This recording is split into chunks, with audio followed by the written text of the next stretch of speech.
गौसे पाक रजी अल्लाह ताला अन्हु एक वाकया सुन ले, तकरीर खत्म कर रहा हूँ। बगदाद शरीफ में जब आप पढ़ रहे थे तो एक बहुत बड़े अल्लाह के वली थे, नाम है हजरत शेख अबुल वफा मोहम्मद काकीस रहमतुल्लाह अलैह। वाज फरमाते थे, तकरीर करते थे। गौसे आजम ने सोचा लाओ जाकर के देखूं, मैं भी अल्लाह के वली का बात सुनूं। आज आप लोग जलसा सुनने आते हो तो ये तमन्ना, ये इरादा लेके आते हो, देखेंगे इलाहाबाद से शायर आ रहा है क्या पढ़ के जाएगा, फला से खतीब आ रहा है देखेंगे क्या करके जाएगा, 50,000 का नजराना ले रहा है देखेंगे तो सही के है कैसा, पढ़ता कैसा है, ये तमन्नाएं आप लेके आते हो।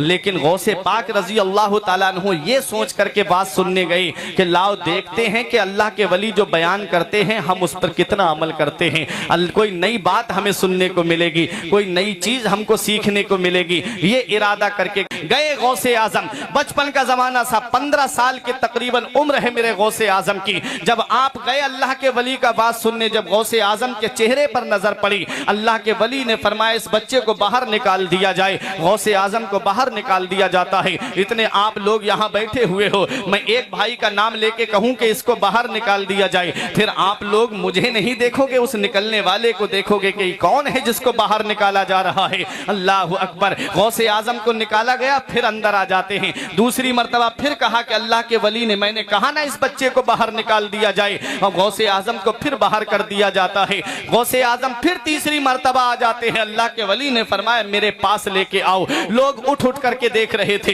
ये कौन बच्चा है जिसे निकाला जाता है फिर अंदर आ जाता है, जिसे बाहर किया जाता है फिर अंदर दाखिल हो जाता है। गौसे आजम जब उनके करीब में पहुंचे, अल्लाह के वली जिस मसनद पे बैठे हुए थे उससे उठ के खड़े हो जाते हैं। शेख अबुल वफा मोहम्मद काकीस रहमतुल्लाह अलैह 17 बादशाह जिनके झंडे के साए में अदब से चला करते थे, इतने बड़े अल्लाह के वली 17 बादशाह जिनके झंडे के साए में हाथ बांध के चला करे, वो अल्लाह का वली गौसे आजम के सामने खड़ा हो जाता है, अपनी मसनद पे मेरे गौस को बिठाते हैं। उसके बाद कहते हैं ऐ बगदाद वालों कान खोल के सुन लो, इस बच्चे को गौर से देख लो, और जिसने नहीं देखा हो वो अब गौर से देख ले।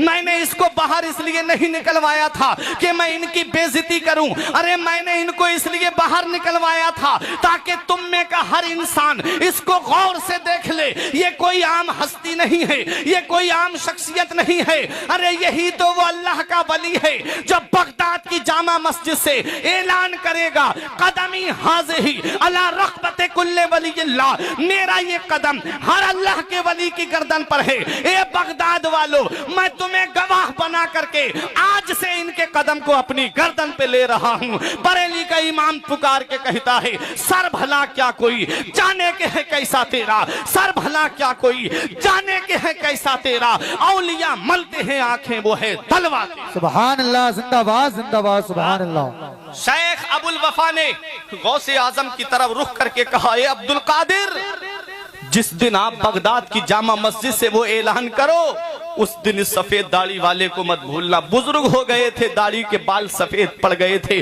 बोले इस सफेद दाढ़ी वाले को मत भूलना, मैं आपकी अजमत को मानता हूँ, मैं आपकी अजमत को तस्लीम करता हूँ। उसके बाद एक जुमला अरबी में कहा था या अब्दुल कादिर जिलानी इन्नी राइतु कुल्ला दीकिन यसिहु व यस्कुतु इल्ला दीका का यसिहु वला यस्कुतु। ए अब्दुल कादिर जिलानी, मेरी निगाहें देख रही हैं, हर मुर्ग बोलेगा और बोल करके चुप हो जाएगा, लेकिन जब तुम्हारा मुर्ग बोलेगा तो कयामत तक चुप नहीं होगा। मतलब क्या है? मतलब ये है हर वली का जिक्र होगा, हर वली का चर्चा होगा, हर वली का नाम लिया जाएगा और कयामत आने तक कम होता चला जाएगा। लेकिन वह मेरे गौसे आजम, तेरी अजमत का जवाब नहीं, तेरी शान का जवाब नहीं, तेरी बुलंदी का जवाब नहीं, तेरे मकामे सुरैया का जवाब नहीं। गौसे आजम का जब जिक्र होगा कयामत तक कम नहीं होगा। मेरा इमाम पुकार के कहता है मुर्ग सब बोलते हैं, बोल के चुप रहते हैं, मुर्ग सब बोलते हैं, बोल के चुप रहते हैं। हाँ असील एक नवा संज रहेगा तेरा,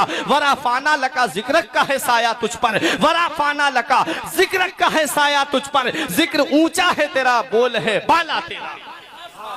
जिक्र ऊंचा है तेरा, बोल है बाला तेरा, और शुक्र के जोश में जो है वो तुझे क्या जाने, खिज्र के होश से पूछे कोई रुतबा तेरा। ये गौसे पाक रजी अल्लाह ताला अन्हु की शान है, गौसे पाक रजी अल्लाह ताला अन्हु का मकाम व मर्तबा है। कितनी बड़ी शान गौसे आजम की है। हमारी रातें खत्म हो सकती हैं, उम्रें खत्म हो जाएंगे, लेकिन हम उनकी अजमत को बयान नहीं कर। जलसों के तो हालात बदल गए। आज जलसों को इंसान ने मजाक के तौर पर ले लिया, हंसी मजाक के तौर पर ले लिया।